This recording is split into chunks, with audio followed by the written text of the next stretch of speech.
Hello, this is from Pax Europiana. This is Günther speaking here from Belgrade. This is in front of the philosophical faculty of the University of Belgrade, and I want to talk about the enormous courage of the students. I'm also, in a way, a lifelong student representative. I was the EDS chairman, and I was in the International Office of Austrian Student Union back then in '92, 30 years ago, when I came first time to Belgrade to support the student protests against Milosevic on the 9th of March '92, and they continued the whole spring. And imagine one day if they would have toppled Milosevic, no wars and peaceful Europe, we would be all already united. A different world would be, a different Europe, and that would be so good. But it was not to be. But the students kept on their freedom spirit for European democracy, and they continued and continued. And I want to now, it was the first one in '92. This was a very historic, and it led to many positive effects actually. I was there, we discussed with one of the student leaders, and I then to Mr. Busek gave the message. They have many problems with the recognition between the diplomas in Yugoslavia, which was no longer, and many new countries. And so that led to the Graz process, where the mutual recognition happened. And then came the years after there was the Bosnian War, the terrors. Imagine when Milosevic would have fallen, it would have never happened. Anyhow, it was not to be. Then came the Dayton Agreement, and then came the next level of escalation. And there was huge protests of the Serb students again here in Belgrade. The Belgrade students were a second time rising up and trying to topple the Milosevic regime in '96 and '97. At that time I was EDS chairman, European Democrat Students chairman, and I was back again here speaking at the place and helping the students when protesting against Milosevic. It was the first time I met Mr. Cincic at that years, and he was the mayor of Belgrade as far as I remember. And not exactly. And so the situation was like this. Some people were commenting, I'm not at CNN, I'm just walking down my memory line and honoring the students of Belgrade who were fighting the second time in an authoritarian regime against the Milosevic regime. And then came the third time. The third time was then on the 5th of October 2000, when the students, together with the middle class and the population and the opposition, everybody again had really then toppled the Milosevic regime.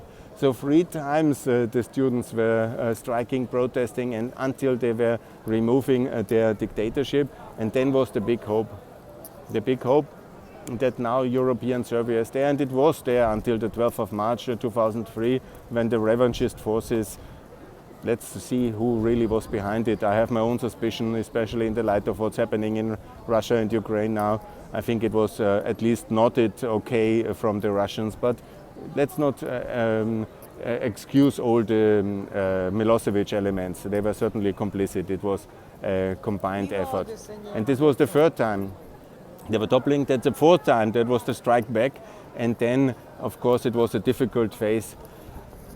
But imagine, and that's why I'm talking here now about the students, imagine if at 3 times it was possible to change to European Serbia. And twice Milosevic defeated the students, the third time he lost. And then the Milosevic camp, whenever he was already in Den Haag, they struck back and they killed Cincic. And then it was then it was this difficult transition when the Europeans basically left Serbia alone, and we didn't really include Serbia fast enough, and there was not enough effort. And of course, massive Russian intervention already, the takeover of Niš, of the energy company here in 2008, still under democratic government, under Tadic, and then the full rollback of European Serbia, and then by Putin, especially after he came to power 2012. Because his strategy was always including Ukraine and Serbia. That's quite logically. The killing of Chernobyl in '99 and the killing of Cincic in March 2003.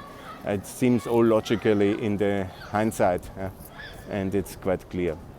Anyhow, and then of course Vucic now the whole time crying with when he got this Nevsky order and the visits here and all these scandalous events. And he has created an atmosphere where even me as an Austrian and you activist, I'm no longer I'm even afraid to post that I'm here in Belgrade. I don't tell anybody. I'm just, when I'm back in Austria, because he has created the atmosphere where the students are no longer protesting. It's really very bad.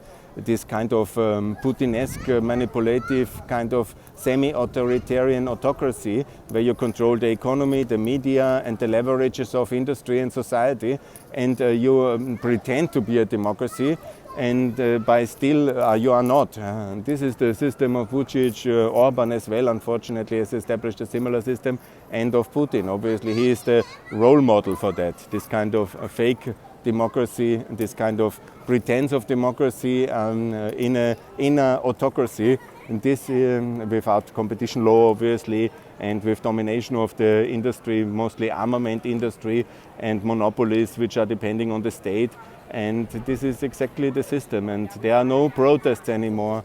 And even on the 3rd of April, he might have manipulated the situation already, that he has only more extreme candidates or less capable candidates as a competition, because he's controlling the whole process.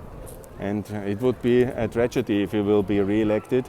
And that's why I call that Europe should have a double kind of strategy. One side to suspend the candidate status of Serbia, to say that's clearly unacceptable what you do to Kosovo and to Ukraine.